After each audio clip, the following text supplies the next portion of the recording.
rasa malu jika ada pada dirimu, khususnya para wanita jika punya rasa malu tinggi, lihat, maka ketahuilah kebaikan, segala kebaikan ada pada anda. Kemarin kita bicara dengan anak-anak putri kita, Budara ya malu, jangan biasa mengangkat suara. Fala takhdu'na bil qawli fayatma'alladzi fi qalbihi maradun. Kalau ngomong kepada orang laki-laki, jangan ganjen-ganjen deh, jangan ngendesah-desah, jangan kemenyek-kemenyek itu. Bahkan ini kalau kemenyek, tahu ya, kemenyek itu bahasa istimewa, bahasa Jepang itu. Nah, paham orang Jawa Timur yang ngerti itu ya. Jadi kalau bicara ya jangan, tapi dengan suamimu super kemenyek boleh, super ganjen boleh dengan suami, dengan orang lain ngomong ya Masya Allah. Ini nggak boleh, menjadi haram kita mendengarnya. Biarpun semula mendengar suara perempuan, madhab kita Imam Syafi'i bukan aurat di saat suara wajar. Tapi kalau sudah suaranya disah-desahkan, diganjin-ganjinin, nggak boleh dengar kita, nggak boleh. Dan kita ingin tanamkan anak kita punya rasa malu. Jangan biasa mengangkat suara di depan kaum pria. Kemudian juga kalau pengen mengukur kemuliaanmu, wahai anak-anak putriku, teman, dan ibu apa wanita, ibunda dan saudara-saudari, kalau anda sudah betul-betul merasa risih di saat dipandang oleh kaum pria, maka rasa malu ada pada anda. Anda risih kalau ada orang melihat, ngapain dia lihat saya, pengen lempar pakai sepatu, biarpun tidak dilempar beneran, pokoknya anda risih, sedih. Tapi naudzubillah, katanya rajin ngaji, solehah, tahajudan, kalau lewat laki-laki pasti dibasah-basahin bibirnya kek, atau minyaknya langsung diambil, macam-macam ya. Rendah itu perempuan, tidak ada nilainya, itu rendah.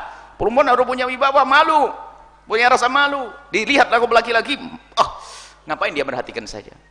Dan sangat berbeda pendidikan yang diajarkan Allah dan Rasulnya dan pendidikan kafir. Pendidikan kafir pamer tuh, tonjolin tuh auratmu tuh, tampakin tuh, biar terpesona, biar semua mengagumi kamu begini, hingga hanya untuk dinikmati oleh semua orang, karena memang bukan, nggak ada privasi, nggak ada yang istimewa lagi, sehingga siapapun boleh melihatnya ya, bersentuhan boleh ya. Sementara orang yang sesuatu yang mulia pun akan dijaga. Sebenarnya menjaga ini adalah tradisi atau kesadaran semua orang. Dikisahkan bahwa ratu di negeri kafir sana, ratu apa gitu di Inggris atau apa itu nggak mudah salaman sama orang. Karena apa? Harus terjaga dong, masa semua orang disalamin, ya kan? Apakah boleh semua orang salaman? Ya nggak boleh. Karena apa? Terjaga dia.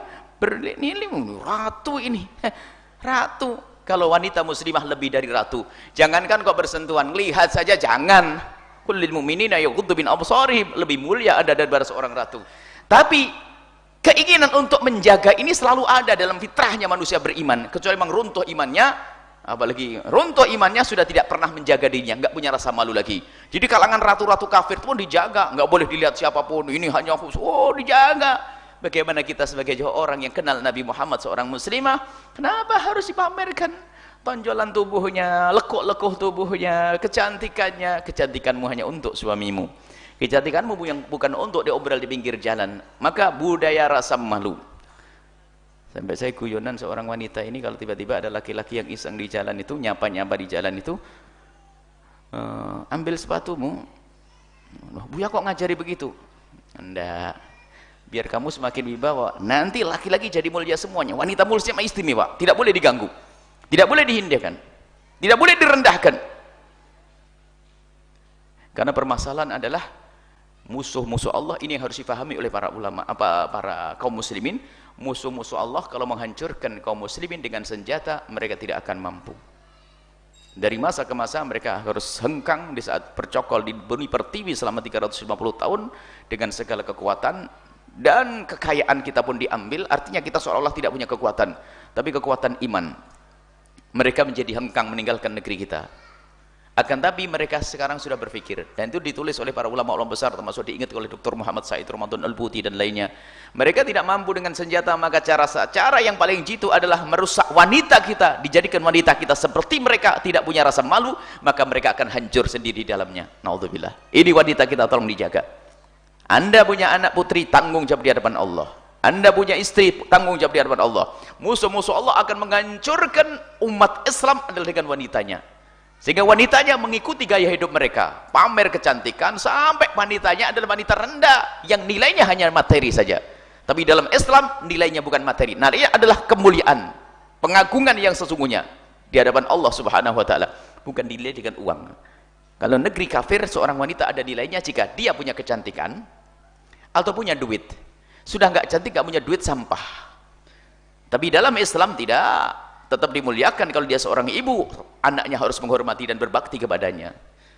Seorang suami berbuat dolim dihukum oleh Allah. Karena enak, yang menghukum bukan main-main, bukan sekedar pak polisi saja. Allah akan menghukum nanti.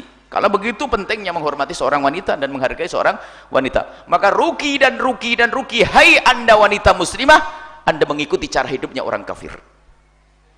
Anda rugi, berarti anda tidak bisa menghargai diri anda sendiri, anda merendahkan diri anda sendiri, maka ketahuilah anda akan rugi di dunia dan di akhirat. Maka berpeganglah dengan ajaran Nabi SAW, muliakan dirimu, engkau adalah mulia, dimuliakan oleh zat yang maha mulia Allah. Nabi mulia mengajari kemuliaan, para ulama pun mendidik kemuliaan. Maka sadar semuanya ini demi dirimu wahai wanita, anda harus mulia.